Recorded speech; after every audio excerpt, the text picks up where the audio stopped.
7 maj. Të gjithë ne adhurojmë diçka. Do ta ndryshoj para tyre terrin në dritë dhe vende dredha në fush. Këto gjëra do të bëj për ta dhe nuk do t'i braktis.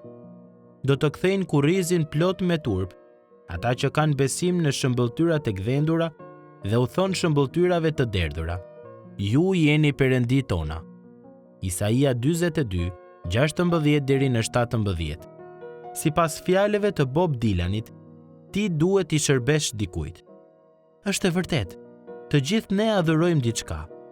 Pyetja e vetme është se çfarë adhurojmë. Shumë shpesh, në kotësinë tonë njerëzore, ne përfundojmë duke u mbështetur në krijimet e vogla dinake, të cilat i shpikim vetë, dhe duke u shërbyer atyre. Gjatë gjithë historisë, problemi themelor i njerëzimit ka qenë se ne vazhdojmë të krijojmë perëndi të rrem, te të cilët shkojmë duke kërkuar shpëtim të rrem. Këta idhuj janë thjesht zëvendësues të perëndisë të vërtet në zemrat tona. Në vend që ta shohim Zotin si objektin e përkushtimit ton dhe burimin e kënaqësisë son, ne i marrim gjërat e mira që ai i krijoi për kënaqësinë ton dhe i kthejmë në zëvendësues të kohë të tij. C.S. Lewisi e shpreh kështu: ne jemi krijesa me gjysmë zemre, që shpërdorojmë jetën me pije, seks dhe ambicie, kur në fakt na është ofruar gëzimi pafund.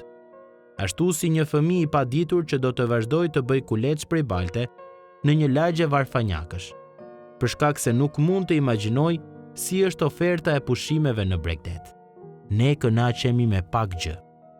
Pavarësisht se në cilët zëvendësues që kemi brenda zemrës mund të mbështetemi, këta idhuj janë të pafuqishëm. Ata nuk mund të na ndihmojnë dot. Siç e bën të qartë Isaia, ata kurrë nuk kanë qenë në gjendje për të na treguar të ardhmen, as për të na ndihmuar të reflektojmë për të shkuarën, as nuk mund të japin këshilla. Ata u përgjigjen pyetjeve tona thjesht me heshtje dhe na lënë me pritshmëri të paplotësuara.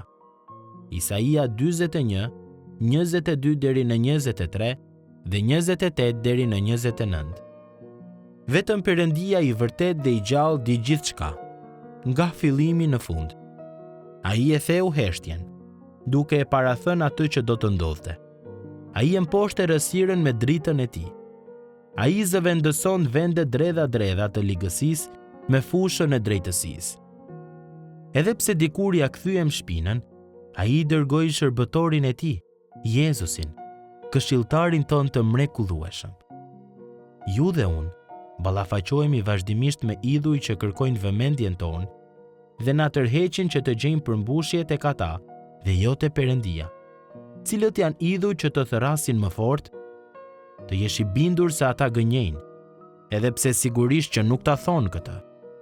Fjala e Perëndisë na paralajmëron për turpin që gjendet në adhurimin e tyre dhe na prin në një udhë më të mirë, të gjejmë përmbushje duke i shërbyer atij, ndërkohë që ai na shërben neve.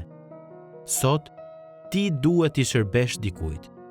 Sigurohu që ky të jetë Perëndia i gjallë dhe i dashur.